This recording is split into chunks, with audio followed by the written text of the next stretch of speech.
खेत से निकला शिवलिंग और शिव जी ने अपने भक्तों को आत्महत्या करने से रोका। गांव में एक गरीब किसान रहता था जिसका नाम था साधु। साधु अपने खेत में दिन रात मेहनत करता था, परंतु मेहनत के अनुसार उसको कभी फल नहीं मिला।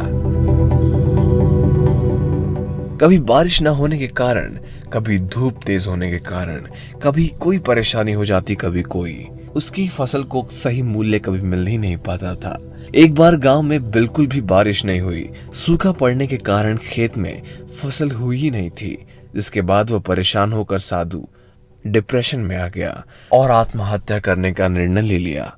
अगले ही दिन साधु अपने खेत पर पहुंचा तो उसने देखा कि उसके खेत के बीचों बीच एक चीज पड़ी हुई है जिस पर सूर्य का प्रकाश पड़ रहा है और वह बहुत चमक रही है।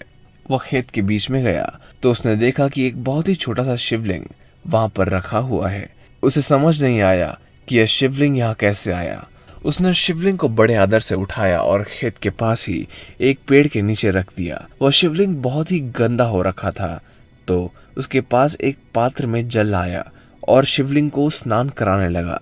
स्नान कराते समय संयोग मात्र शिवलिंग से पानी उसके खेत में चला गया। कुछ दूर बाद वहां से साधु अपने घर चला आया, यह सोच कर कि धूप बहुत हो रही है, मैं इस धूप में कार्य नहीं कर सकता। सारा दिन घर पर ही सोचता रहा कि मैं करूं तो आखिर क्या करूं, मेरे खेत की फसल कैसे अच्छी हो, अगर कुछ नहीं हुआ तो पैसा ब्याज ये सब कैसे भरूंगा। परंतु जब उससे कोई उपाय नहीं मिला तो उसने अपने हाथ जोड़कर शिव जी को याद किया, महादेव अब आप ही कोई रास्ता निकालो, अन्यथा मेरे पास एक ही उपाय है कि मैं आत्महत्या कर लूं। यह सब सोचते सोचते साधु बिना कुछ खाए पिए सो गया। जब वह सुबह उठा तो उसने देखा कि गांव में बहुत तेज वर्षा हो रही है। वह भागा भागा अपने खेत की ओर गया और खेत में कहीं जल नहीं भरा था।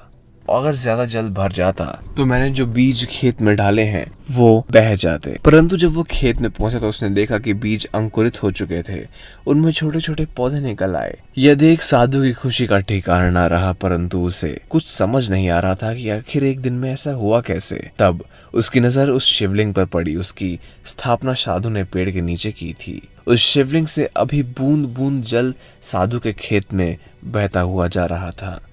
साधु को ज्ञात हुआ कि यह कुछ और नहीं, यह महादेव की महिमा है जिसने मेरे सारे संकटों को दूर कर दिया है। और वो खुशी के मारे पागल हो गया। दोस्तों, आपको ये वीडियो कैसी लगी? अगर नए हैं हमारे चैनल पर सब्सक्राइब करके बेल आइकन भी दबा दीजिए। धन्यवाद।